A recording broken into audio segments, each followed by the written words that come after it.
An entrepreneur lives on the edge and thinks outside the box. A little like this guy here. Good morning. I'm Jayaram, and I'm the co-founder and COO of the VR live event company VOKE. I have been an entrepreneur for the last 18 years. In the next 18 minutes, I'd like to invite you on a journey, an entrepreneur's journey to the edge. What is it that we do? How do we do it? Why do we do it? The art of creating takes you to the edge. In the spirit of thinking outside the box, I thought I would make it a little bit more exciting for you all. And I'd like us to make this journey in these next few minutes against the backdrop of a brilliant book by Douglas Hofstadter. Some of you in AI and computer science know this as a very influential book.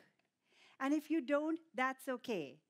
I'm going to introduce the characters and also show you the relevance of this particular book and these characters to our journey, because after all, we're doing this in a way, thinking outside the box. The name of the book is Godel, Escher, Bach. And you might be thinking, if you've never heard these names before, you're thinking, Godel who? You see, I've also been a professor for many of those years that I've been an entrepreneur. And if I had my students in this audience here today, 3 hands would go up and they would say, Professor, is this Godel guy going to be on the quiz? And so no, there's no quiz here. Let's just enjoy the journey. And then I'm sure you're thinking to yourself, Escher, isn't he the guy that did those interesting drawings? You're right. And then most of us at least have heard of Bach and his music, even if we can't read and perform his music. And so let's see what is the relevance of these as we go along on our journey here. I'd like to show you a little bit about my world in VOKE, my team. I'm not able to do anything that I do today, but for this fantastic team supporting me. Essentially what we have here, some of you might be familiar. So this is a VR headset. And interestingly, this comes out, and then you take your phone, just your regular, in this case, a Samsung phone, and you just put that right in. So that forms the display for this headset device.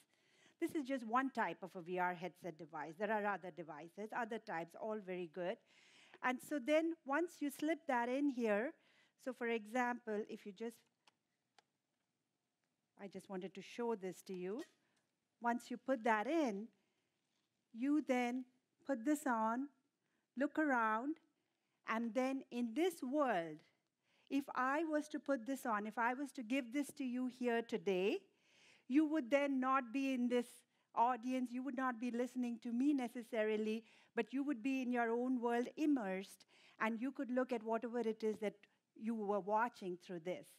So we have used this experience to bring sports, concerts, live events in some very, very innovative and fun ways so that people can experience events as if they were sitting courtside. I will try to show that just a bit on this. So here, it just shows you the footage that we have captured. And really, if this was inside the screen, you can imagine. You can then look around and see just what is of interest to you. So really what it does is it creates, ultimately, a personalized event viewing. You can watch just what you want instead of watching the same thing that everybody else is watching, right? So you can choose to look left, you can choose to look right, you can choose to look above, you just see whatever it is you want to watch. Please allow me to show you a quick... At VOKE, we see that media is changing. Every day it's more immersive and interactive. It's not someone telling you what to watch, it's you, choosing what you want to watch, and controlling what you're seeing, then sharing it with the people around you in a way that's never been possible. VOKE moves the control from the producer's hands to your hands. And that's what makes us different. It's an entirely new way to think about media. Consider the future and the children growing up right now. They're not waiting to be entertained. They're making the entertainment and sharing it with their friends. And that is how we see the future of media. And so I'd like to talk about two of our projects, two of the fun projects we've done recently. The NCAA championship game, as you all know, is a highly watched event. And to have some numbers out there, we were told there were maybe over 20 million people that watched it through TV and so on.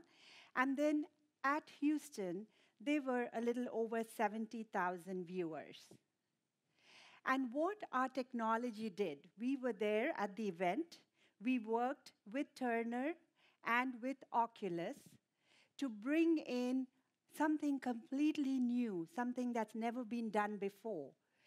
We were able to send a live VR feed so that in the United States, it was geofenced, in the United States, anybody that had one of these devices that downloaded an app from the Oculus store was then able to be immersed in the game, get a premier courtside seat, and watch as if they were there.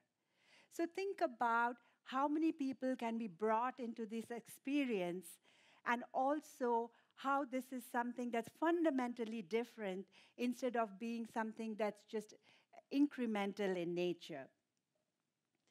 Another interesting project that I wanted to share with you, if you look at this map, you will see two locations highlighted. One is Sacramento, and the other is Mumbai, India. So this was a Thursday evening in October. It was the first game of the Sacramento Kings, opening night. It was 7 o'clock in the evening, the game started, and right at that instant, it's 7:30 in India in the morning, Friday morning, and there were a bunch of school kids, including this girl here in the green shirt, and they were able to put on an Oculus Rift and watch the game as if they were sitting right next to one of the owners of the Sacramento Kings, Vivek Ranadev. So imagine the powerful experience. There were 4 of these headsets, and each person can see just what they want to see and feel as if they were at that location. So these are the kinds of fun projects that we've been doing with our virtual reality technology and bringing it to real-life events and creating these kinds of experiences. So how is it that we do it? What is really some of the technology behind it? As you can imagine, this has taken years to create. We started out, I've co-founded the Virtual Reality Lab at Washington State University in 94-95. We did a lot of work in bringing VR to engineering problems. So for example, if you're sitting in a truck cab, if you want to do simulations, you want to come up with some new dashboards, new steering wheels, new hoods, what does it really feel like? How can you create that sense without creating physical prototypes? So that's where we brought the world of virtual reality into engineering applications. And then we solved many other problems like that: ergonomics, reach, what-if scenarios, virtual assembly. So having gone through that journey, we then, with a group of people, we came up with this thought of how can this be applied to live events. So as you can see, the world is very different. Instead of coming up with computer graphics and CAD models and so on, now it's real life. And how do you make a VR experience relevant to real life? So if you look at the platform, if you look at the key components, really what we've done is, for this particular scenario, for this particular live event solution, we have created an end-to-end VR platform. And what that means is, from the beginning to the end, we provide all the pieces that are needed. In an attempt to distill and just give a very simple message, I have essentially put up here 2 of the fundamental units that you need to get right. As you can imagine, below each of these, there are many, many hierarchies and a lot of technical problems that need to be solved. But essentially, you need to be able to capture this live event in the best possible way, a panoramic view of that with stereoscopy, with live stitching, because really you want all this to be sent out in real time, not after a week or not after a month, as the event is going on. So you need to be able to produce that live VR feed, and then you need to be able to send it out, and then you need to provide for people to be able to download this, whether this be at their home or whether, whatever be the provision that you have made. And so if you look at some of the actual technical problems that need to be solved, I've just put a few up there, just for you to get a sense that we actually have experts working on each of these areas, multiple areas, bringing a lot of this together. I now ask you to step with me into that world that I promised, where I said as a backdrop, we will have some of these some of these characters from the book and so on, helping us understand the entrepreneur's journey. So Gödel was a famous mathematician, and like all famous mathematicians, I should say maybe most, ultimately it gets into the realm of philosophy. And so he had a lot of contributions, and my job here is not to talk about that. But essentially, I bring that up in a way to tell the story that mathematics and that kind of a fundamental underpinning is so important for this journey and for the success of what we do. And in our own world, I'd like to put up this equation. This is something that we had on our whiteboard, and this is really 101 when it comes to computer graphics and when it comes to the VR world. We're always talking about different coordinate systems and frames, and how do you go from one coordinate system to the other. And so this kind of a matrix manipulation is really 101. And so we had this up on the board. We had an intern, and we were talking about some of these. And then our CFO walks in, and he looks at this equation. He shakes his head, and he said, in finance, this is the equation we live and die by. And he said, you see, C actually has a color. And he said, black is good, and red is bad.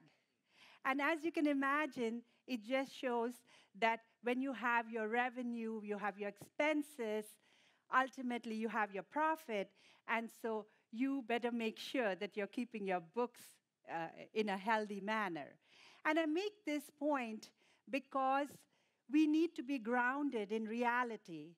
We create a lot of this technology, we go out on a limb, and we spend maybe years trying to figure out whether that particular coefficient on that third variable on the right side of that equation, should it be 0.237 or should it be 0.38, and so on. But essentially, all these worlds exist in a juxtaposition. They all exist together, and as an entrepreneur, as somebody on this journey, you have to be very comfortable and not get too excited with your own little world and your equations. You scoff at something simple like this at your own peril. And so you really need to respect these simple realities of running a business and keeping a company going. This is a very classic Escher diagram.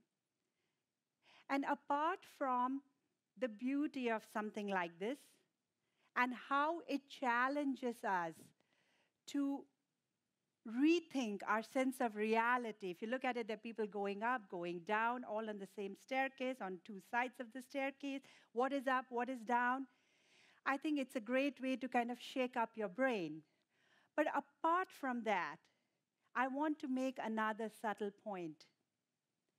The entrepreneur, you see, has this Escher diagram in her mind. She sees both the fish and the birds. But she knows that the world today only sees the fish. But for her, it is so obvious. She knows how in 6 concrete steps she can go from the fish to the bird, to create something that the world doesn't even know about today. But instead of going about creating that, along the way, very often, there are so many questions. What even is a bird? Why does anybody need birds? People are perfectly happy with fish. You're creating what? A bird is what? So it doesn't have scales, it doesn't have gills, and so this is something, it's a fish with wings. And you're like, no, you can't start out with the frame of reference of a fish. A bird is something glorious, something different. And so I make that point because in our journey, when we started showing people the virtual reality experiences, most people are grounded in the linear experience that they've had with TV or with something else. And they're like, so you can do what's on TV, but you can do this. And so my point is, you sometimes have to just shake up your head and think in new ways, and that's when you make that really big leap. And so here, I now bring in our third friend. And so here, I'd like to play this piece by Bach.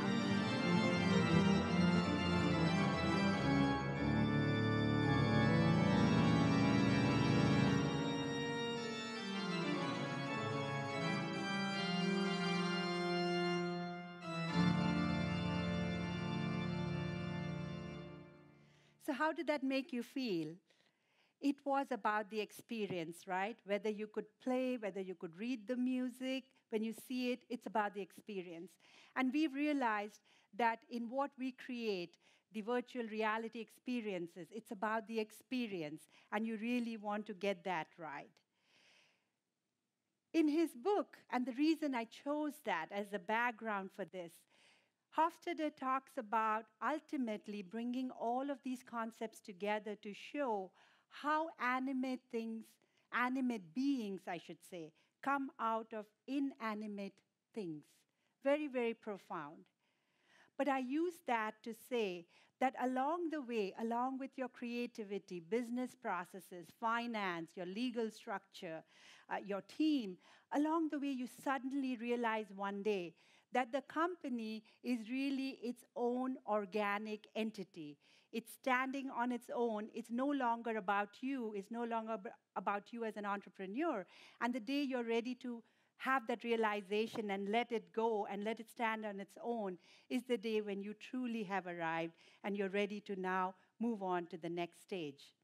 And so I'm very excited to also talk about concepts of intelligence. We need the intellectual intelligence, we need the emotional intelligence, and the social intelligence.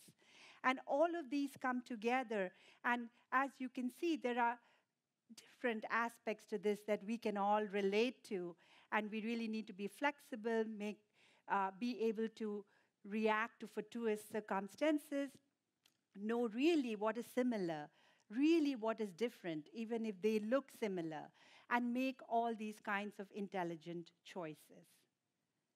And so finally, as we come to the end of the journey, and I bring you back to your seats here, I essentially want to leave you with one thought.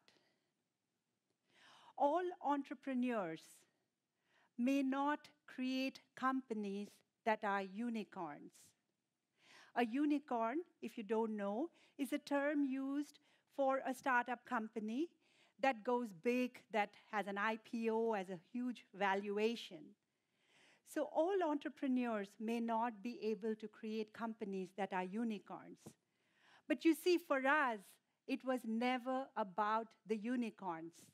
And it was everything to do with the magic of a wonderful idea, the magic of working with an extraordinary team, and the magic of bringing something into the world that everybody could use. I'd like to invite all of you to be bold, to follow ideas that you might have, to go to the edge, to create something that is meaningful and joyful. You have to do it for yourself and for the world. Thank you.